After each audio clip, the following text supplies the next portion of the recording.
ব্ৰহ্মপুত্ৰৰ পানীৰ কাষলৈ নামিছিল ৰমেন বৰুৱা। যদি উভতি আহিছে তেন্তে কলৈ গ'ল?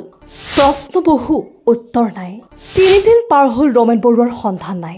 সকলোৱে আশা কৰিছে সুস্থ শৰীৰে উভতি আহক অসমৰ সংগীত জগতৰ নক্ষত্ৰ ৰমেন বৰুৱা।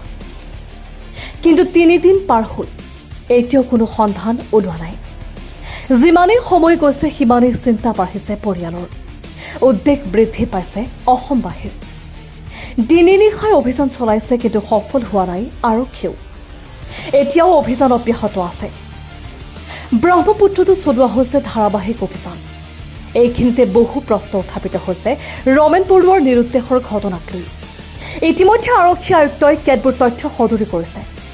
ব্ৰহ্মপুত্ৰৰ পানীৰ একেবাৰে কাষলৈ ৰমেন বৰুৱা নামি যোৱাৰ তথ্য পাইছে আৰক্ষীয়ে, কিন্তু উভতি অহাৰ কোনো তথ্য লাভ কৰা নাই আৰক্ষীয়ে। ইফাৰ ডগু ব্ৰহ্মপুত্ৰৰ পানীৰ জুৱলিলৈ গৈ ৰৈ গৈছিল।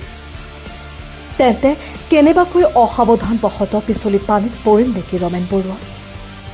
ব্ৰহ্মপুত্ৰৰ পাৰত পোৱা গৈছে ৰমেন বৰুৱাৰ ভৰিৰ খোজ, আৰু তেওঁৰ খোজৰ গতিবিধি চাই এনেকুৱা অনুভৱ হৈছে যে তেওঁ অতি সন্তৰ্পণে পানীৰ কাষলৈ নামিছিল।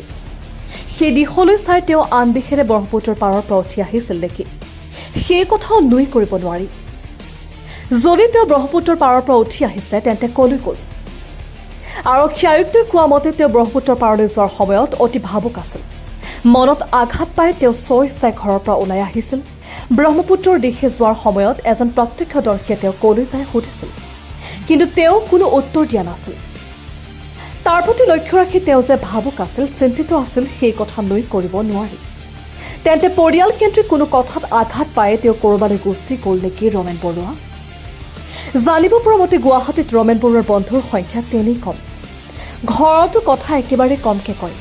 অৱশ্যে পশ্চিমবংগত তেওঁৰ এতিয়াও আছে 2-এজন বন্ধু। জীৱনৰ বিয়লি বেলাত মনত দুখ পাই নিসংগতা দূৰ কৰাৰ বাবে কোনো পুৰণি বন্ধুৰ ওচৰলৈ গ'ল নেকি ৰমেন বৰুৱা? যদি সেয়া হয় তাতো এটা কথা আছে। বৰ্তমান সময়ত ৰেলেৰে ক'ৰবালৈ যাব লাগিলে CCTVৰ পৰা সাৰি যোৱাটো একেবাৰে অসম্ভৱ। এতিয়াৰ সময়ত প্ৰতিটো ৰেল ষ্টেচন CCTVৰ কঠোৰ নজৰত থাকে। গতিকে যদিহে তেওঁ ৰেলযোগে যোৱাৰ পৰিকল্পনা কৰিলেহেঁতেন তেন্তে নিশ্চিতভাৱে ষ্টেচনৰ CCTVত তেওঁ বন্দী হ'লহেঁতেন। News desk report, explore Assam.